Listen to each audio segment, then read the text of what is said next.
জিদ্দার প্রত্যাবর্তন কিভাবে সম্ভব? সুপারস্টার জিদ্দার প্রত্যাবর্তন এক্স্যাক্টলি সম্ভবটা কীভাবে?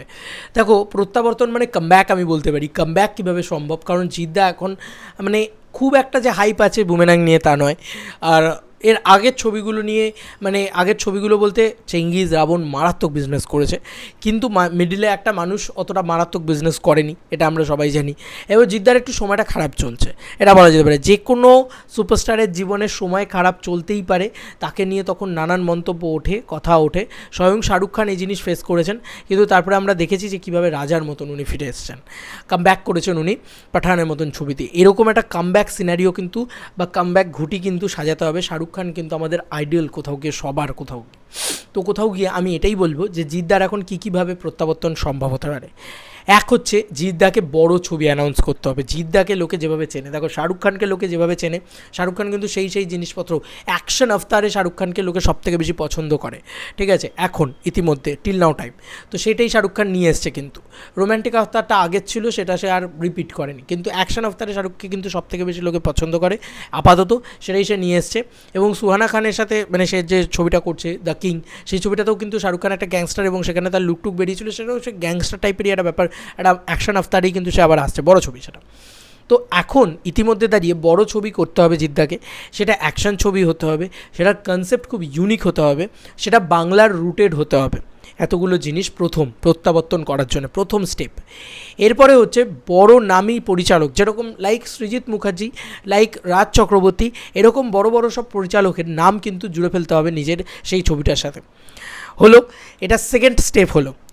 এবার হচ্ছে জিদ্দাকে যারা যে জায়গাগুলো থেকে পছন্দ করে, যেরকম জিৎ শুভশ্রী জুটিটাকে মানুষ প্রচণ্ড পছন্দ করে, জিৎ শ্রাবন্তী, বিশেষ করে জিৎ শ্রাবন্তী জুটিটাকে প্রচণ্ড মানুষ পছন্দ করে। আর একটা ভয়ঙ্কর জুটিকে আমরা মানে জিদ্দার সাথে, মানে সেটা হচ্ছে জিদ্দার সর্বকালের শ্রেষ্ঠ জুটি, আমার চোখে দেখা মানে আমার বাংলা ইন্ডাস্ট্রির সর্বকালের শ্রেষ্ঠ জুটি যদি কিছু হয়ে থাকে সেটা হচ্ছে জিৎ কোয়েল জুটি।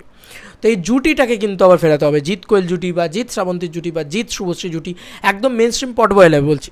যদি তুমি কনভিন্স করো, শ্রাবন্তী তো ইজিলি কনভিন্স হয়ে যাবে, কারণ শ্রাবন্তী প্রচণ্ডভাবে মানে কমার্শিয়াল ছবি করতে চায়। এই নস্টালজিয়া ভ্যালুগুলোকে কিন্তু কাজে লাগাতে হবে কোথাও গিয়ে, আমার মনে হয়। আচ্ছা, গানের জন্য জিৎ গাঙ্গুলির মতন মিউজিক ডিরেক্টরের দরকার, আবার যে আবার ওই ভাইবসটা দিতে পারে, তার জন্য খরচ করতে লাগলে খরচ করো, ঠিক আছে।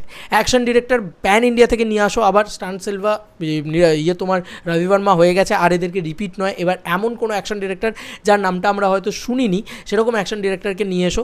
এবং বলিউড থেকে ডান্স কোরিওগ্রাফার জিদ্দা অলওয়েজই নিয়ে আসেন। এই সমস্ত জিনিসপত্র, এগুলো স্পার্কগুলো নতুন নাম, মানে আগের নাম হয়ে গিয়েছে, নতুন কিছু চমক থাকতে হবে, গল্পে নতুন চমক থাকতে হবে। এই সমস্ত বিষয়পত্র হলো। পারলে ভালো রাইটার নিতে হবে, যারা খুব ভালো রাইটার করবে, যেরকম লাইক অর্ণবদা যদি একটা কিছু লেখে খুব ভালো হবে, অর্ণবদা খুব ভালো লিখতে পারে, অর্ণবদা যদি পুরো বিষয়টাকে করে, ঠিক আছে। এইগুলো হলো। এবং তার সঙ্গে সঙ্গে আরও কিছু জিনিস আছে, সেগুলো হচ্ছে বিজিএম হোক বা সেই সমস্ত জায়গায় আর কি বড় কারুর নাম নিতে হবে, ঠিক আছে, সাউথ থেকে হোক বা কোনো বড় জায়গা থেকে, যে গোটা একটা টিমকে প্যান ইন্ডিয়া টিম তৈরি করা, আর অ্যাক্ট্রেসে প্যান ইন্ডিয়াভাবে তৈরি করা, আর প্রচণ্ডভাবে গ্যাংস্টার ওরিয়েন্টেড বা একটু ডার্ক জোনের বিষয় গিয়ে করা, কারণ এটা এখন মানে কি বলবো চলছে, ট্রেন্ড চলছে। এই সমস্ত কিছু দিয়ে কিন্তু জিদ্দার একটা কামব্যাক হতে পারে, ঠিক আছে।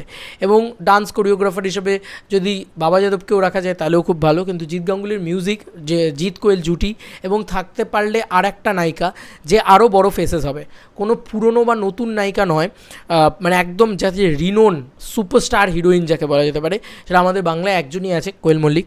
আর তার পাশাপাশি যদি কোয়েল আর শ্রাবন্তী রইল, তার সাথে জিদ্দা রইল, হতে পারে এবার বলবে যে রেমুনারেশন বাজেট ইত্যাদি অনেকে, কিন্তু তাদের দুজনকে একসাথে রাখা মানে তাদের দুজনকে সমান স্পেস দেওয়া, এরকমভাবেই প্ল্যান করতে হবে, তবেই কিন্তু হবে। এখন বড় স্কেলে প্ল্যান করতে হবে, যে জিনিসটাকে প্ল্যান করতে হবে জিদ্দাকে বলছে, এটা জিদ্দার জন্য প্রযোজ্য, দেবদার জন্য বা বাকিদের জন্য সবসময় প্রযোজ্য নয়। দেবদা খাদান করছেন, ঠিক আছে, খুব ভালো কথা, হাইপ তৈরি হবে। দেবদা কিন্তু অন্য ধরনের ছবি করেও কিন্তু হিট দিয়ে দেবেন, মানে ফ্যামিলি ড্রামা। জিদ্দা কিন্তু ওটাতে বিলিভ করে না, জিদ্দা ওই ফ্যামিলি ড্রামা করে মানে নিজে বিলিভ যেটাতে করে না সেটা কী করে হিট দেবে। তো জিদ্দার কামব্যাক কিন্তু এরকম ধরনের ছবিতে হতে হবে। আর জিদ্দা যেটা করতে হবে সেটা হচ্ছে আবার এ ফিল্মস বাদ দিয়ে এবারে বড় কোনো আরও প্রোডাকশন হাউস লাইক ধর্মা প্রোডাকশন, লাইক টি সিরিজ, এরকমভাবে ডিস্ট্রিবিউশন কোম্পানি নিতে হবে। এবং তারা যেন আবার চেঙ্গিজের মতন বিজনেস মানে সর্বত্র ওয়াইডার রিলিজ দেয়, মানুষের মতন রিলিজ না, চেঙ্গিজের মতন রিলিজ। আর প্রমোশনটা কিন্তু প্যান ইন্ডিয়া থেকে ওই লেভেলে করতে হবে, বাংলাতেও ওই লেভেলে প্রমোশন করতে হবে। হাইপ উঠে যাবে, নাম খুব একটা সাংঘাতিক নাম চুজ করতে হবে, সেই নামটা যাতে গোটা প্যান ইন্ডিয়া, লাইক চেঙ্গিজ নামটা গোটা প্যান ইন্ডিয়া জুড়ে খুব প্যান ইন্ডিয়া অ্যাকসেপ্টেড নাম, এরকম ধরনের নাম চুজ করতে হবে। এত কিছু যদি করা হয় এবং খুব যত্ন সহকারে যদি স্ক্রিন প্লে তৈরি করা হয়, খুব যত্ন সহকারে একটা সিনেমা তৈরি করা হয়, এবং সেটার ভিতরে ডান্স, রোম্যান্স, অ্যাকশন, ড্রামা, তোমার সব কিছু মানে each and every department, sad moment, সব কিছু যদি থাকে এবং পুরনো জুটিদেরকে আমরা যদি আবার ফেরত পাই, তাহলে কোথাও গিয়ে সর্বনাশে একটা বক্স অফিস কালেকশন আসতে চলেছে, জিদ্দার ভয়ঙ্কর একটা কামব্যাক হতে চলেছে, এটা আমার মনে হয়। তো এটা আমার ধারণা ছিল, জিদ্দার প্রত্যাবর্তন বা কামব্যাক যদি হয় সেটা এইভাবে হলে সবথেকে বেস্ট হবে, সবথেকে বেটার বক্স অফিস আসবে, এটা আমার মনে হয়। সেটাই আমি শেয়ার করলাম। এবার তোমাদের কার কী মতো, আমি জিদ্দাকে জ্ঞান দিচ্ছি না, আমি কেউ না জিদ্দাকে জ্ঞান দেওয়ার, আমি জাস্ট তোমাদের সাথে আলোচনা করলাম, আমার বন্ধুদের সাথে আলোচনা করলাম, আমার সাবস্ক্রাইবারদের সাথে আলোচনা করলাম। তোমাদের কার কী মতামত, তোমাদের কী মনে হচ্ছে জিদ্দার কামব্যাক কীভাবে হলে ভালো হবে, সে জানিও কমেন্ট সেকশনে। চলো বন্ধুরা, নতুন কোনো ভিডিওতে দেখা হবে, বাই বাই।